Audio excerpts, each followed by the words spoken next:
Hello there. You chose absolutely right tuning in to Rwanda Television News this evening.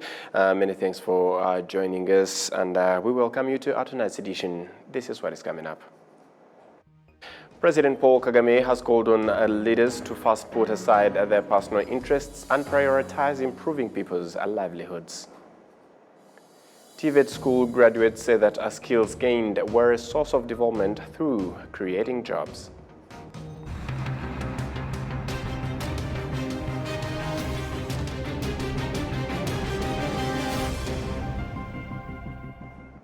Good evening once again. It's my great pleasure having your company tonight. As we kick off our tonight's edition, President Paul Kagame has called on leaders to first put aside their personal interests and prioritize improving people's livelihoods.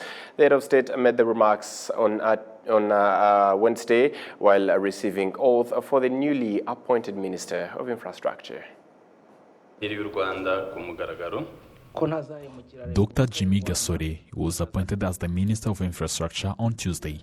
Following his swearing, reminded leaders that despite being quality alert, their responsibility of serving the country and its people must be executed, stressing that it should be based on the interests of the citizens rather than personal interests.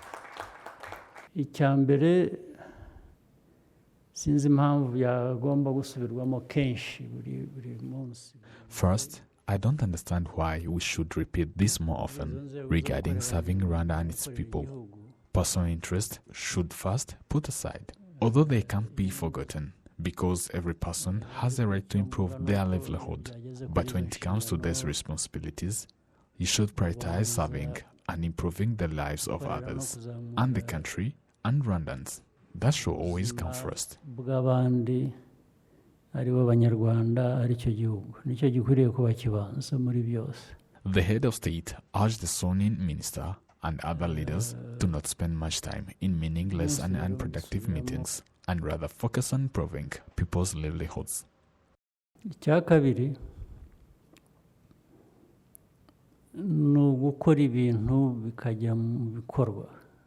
Second, you should first put things into action. I always tell this thing to the leaders. A lot of things stay in speeches, studies and meetings. Sometimes this is necessary, but however much you can do it, so long as nothing tangible is done to impact people's livelihoods, you have done nothing. I always repeat it to the leaders and others that people should prioritize execution and attaining results, because that's the goal and that's what impacts people's lives and the country.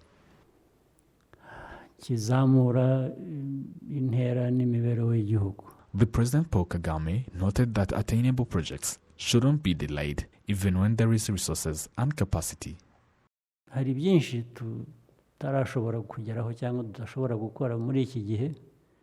are a lot of things that we are not able to do now due to the lack of means, despite wanting to do more, but hindered by inadequate resources. That's understandable. You have to wait and keep looking for the means. And that's the only thing that should delay us. But being delayed because someone did not want to do something, even when they have means and resources, I never comprehend that. I'm repeating it because it has reached a point where people should think about that issue and find solutions by all means. We cannot tolerate seeing the things we are able to do be implemented on the same pace with what we are not able to do. Dr. Jimmy Gasore assumes the role as the Minister of Infrastructure 1 year prior to the end of the National Strategy Transformation 1, also known as 7-year government program. The ministry oversees many institutions and programs that directly impact the citizens' livelihoods, such as water, electricity, transportation, infrastructure, like roads and more. The government of Rwanda set a target of achieving 100% water access by 2024. However, the 2022 population and housing census indicated that water access stands at 82.3%, while electricity connectivity stands at 61%. Adams Kwizera, RwandaTV News. To Education Matters, TVET school graduates say that the skills gained were a source of development for them through job creation. The government of Rwanda aims to having 60% of TVET scholars by the end of 2024 rather. Prince Mazi with the report. Grevi Megisha is an entrepreneur in engineering surveying. He demonstrates that skills gained in schools favored his entrepreneurial journey. Mining yacu ikibazo kimwe cyari kirimo nuko yakorwaga mu buryo buri traditionnel cyangwa Mining in our country was carried out in a traditional way. With my skills, I was able to provide a way of carrying it out with the help of a modern technology. We currently have 2 branches in Kigali and Bugesera. We are surveying the land there and most especially helping proper settlement. The National Strategy for Transformation, NST1, concluding next year, demonstrates that the percentage of students enrolled in TVET is set to increase to 60% in 2024 from 31.1% in 2017. The same strategy demonstrates that the employability of TVET graduates is set to increase to 86% in 2024 from 70% in 2017. The Vice-Chancellor of the Rwanda Polytechnic, Dr. Mucyo Sylvie, points out that the courses provided in TVET schools align with what is required on the labor market. And in this way, we collaborate with the private sector and public entities that operate in those sectors for us to understand and determine courses that provide skills needed on the market and answering issues on the market. The Rwanda Polytechnic statistics demonstrate that the scholars in its 8 colleges are 10,322, and in them 3,055 are girls and 7,267 are boys. The Minister of Education, Gaspard Twagirayezu, elaborates that the TVET schools are being introduced in additional programs with the aim of capacity building. Icy'ingenzi kizakorwa muri uno mwaka nuko tuzongera gahunda zitwa BTech. The priority this year is to introduce the BTech, a bachelor's degree for TVET schools. It is understandable that TVET is needed to be strengthened at the secondary and higher learning level. This program aims at building capacity for learners and trainers as well. Currently, TVET school students enrollment is on a 40% rate. The Rwanda TVET board demonstrates that in its aim of having a TVET school in every sector, 24 sectors have no TVET schools, but planned for in this fiscal year. Prince Manzi, RwandaTV News. The World Division have handed over a 12 classroom facility to the Karongi district. A facility was appreciated and applauded by residents as the nearest school was 2 hours away. Prince Manzi continues.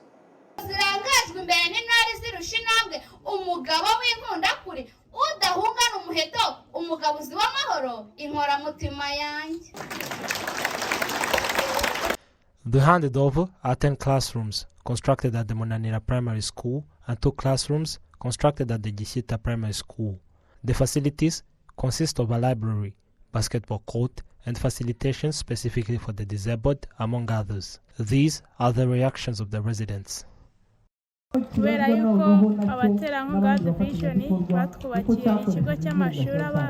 the fact that World Vision has bought for us the primary school, which now near us, since before we used to take long distance heading to school, where there was even some days we used to miss the class due to the rain, and now we are happy for that we now have the primary school, which is very near to us.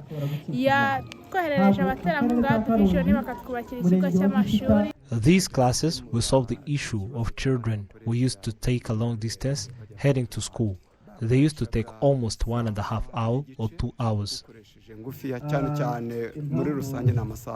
The facilities were constructed by World Vision, a partner of Karongi district.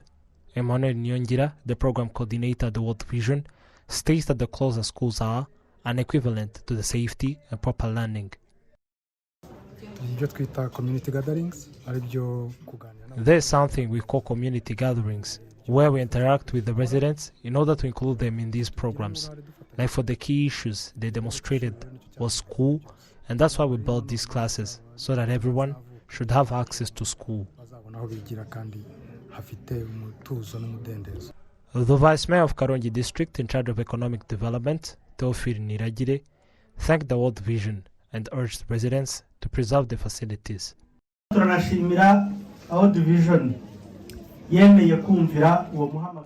are really thankful for the World Vision that accepted this request, hence to develop the country through education sector. Since this start last year, there were 29 students that dropped out of school, but now we hope that there are going to be some changes through this cooperation.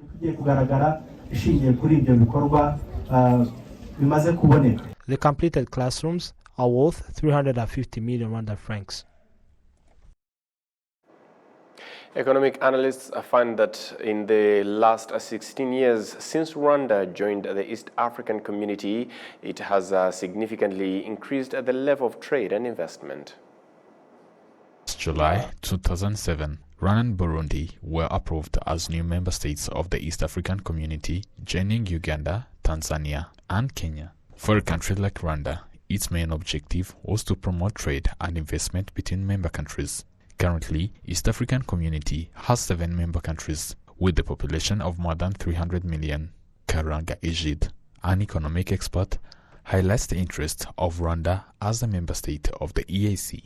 Good governance within the community, then you can promote regional initiatives. Trade barriers are suppressed, people can exchange goods and commodities, the regional FDI can move in slowly. Human capital is moving from Kenya to partner states. So there's all those factors which are in existence in the other blocks, which make our growth very sustainable and strong enough to resist any shock like the recent pandemic. The agreement between the member states has opened the flow of goods and services and the right to create profitable activities. Before 2010, the EAC monopolized a third of Rwanda's exports, whereas in 2008, intra-East African community trade increased by 38%, which significantly reached to $2.7 million compared to 2007.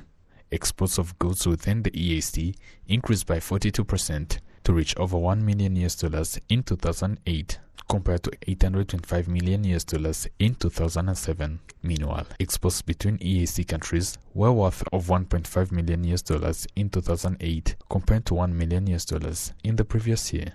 The trade and investment are noted as the key players in the economic boost of Rwanda that long 16 years joined the East African community. The FDI contributes to service industry, but if you look at the entire economic development models followed by nations in this part of the world, we basically share the same resources. So in terms of service, if you look at the financial sector, for example, it's lagging behind the rest of the world. We are not comparable to Hong Kong or Singapore or any other financial center. We are not even comparable to Mauritius. So meaning that there are room for growth. There are a lot of opportunities which are untapped and which need to be addressed for us to move forward from an economic point of view. The member states of the East African community were among of the first countries to commit in the creation of common market policy in order to accelerate the development of their people and to allow the cross-border trade mandates, which is also in the line with the expansion of the African Continental Free Trade Area, which is expected to boost the economy level of the African continent and Rwanda as well, as noted by the Minister of Trade and Industry, Dr. Ngabitsinze Jean Chrysostome. The benefits are there because when you agree to reduce barriers, meaning that we're promoting investors to go there with less challenges. Currently, the trade between the member countries of the East African community increased by 12%, equivalently $10.9 billion. These figures shows that trade between the countries has been growing since 2019, where it was worth of $7.1 billion, while in 2021 reached to $9.5 billion. It is expected that trade between the member countries will reach at an average of 40% compared to the current 15% in 2022, mainly due to the mega projects that are expected to generate extraordinary changes in the East African community. Adams Kwizera, RwandaTV News. Earlier today, members of the Public Accounts Committee, PAC, urged various government institutions, including the National Children Development Agency and the Ministry of Trade and Industry, to manage properly the public resources and funds. The members of the Public Account Committee heard the explanations of the various government institutions which marked red in the 2022 Auditor General Report. These deputies demonstrated various gaps that was found in the National Children Development Agency, where 19,560 beneficiaries, representing 49% of the targeted beneficiaries, didn't receive fortified blended food, known as Shisha-Chibondo, plus the scarcity of milk for the children in ECDs. Gilbert Munyemana, the Deputy Director General of National Children Development Agency, noted that limited budget should be accounted as the major cause of this gap found. Delay yabayeho cyane umusupply tugira ku mata ni Inyange. There was a delay due to that our main supplier, Inyange, had scarcity of milk, which came in dry season. Then on that question regarding on that 1 cup of milk, it was the only part that had limited budget. But later, we worked closely with the Minicofin, which increased that budget, hence to serve milk to all children in the ECD centers. Amata ku bana bose bari mu ma ECD centers. Later after, this commission received the Ministry of Commerce and Industry, Minicom, whereas this year's audit noted that more than 800 million made available to BRD between September 2021 and January 2022 that was supposed to support export programs were kept idle for more than 1 year. The delay to use funds for Export Growth Facility, EGF, was mainly attributed to the component of Export Guarantee Facility that had not been rolled out since 2022. Therefore, the objective of that program was to support Rwandan exporters in order to increase exports. I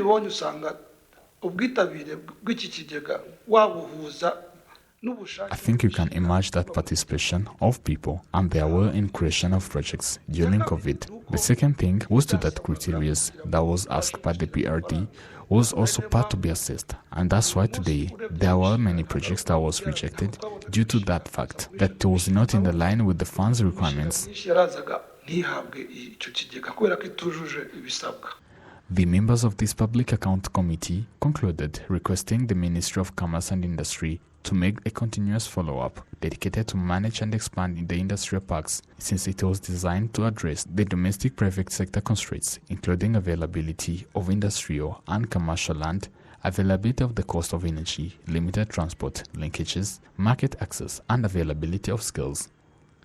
Adams Kwizera, RwandaTV News.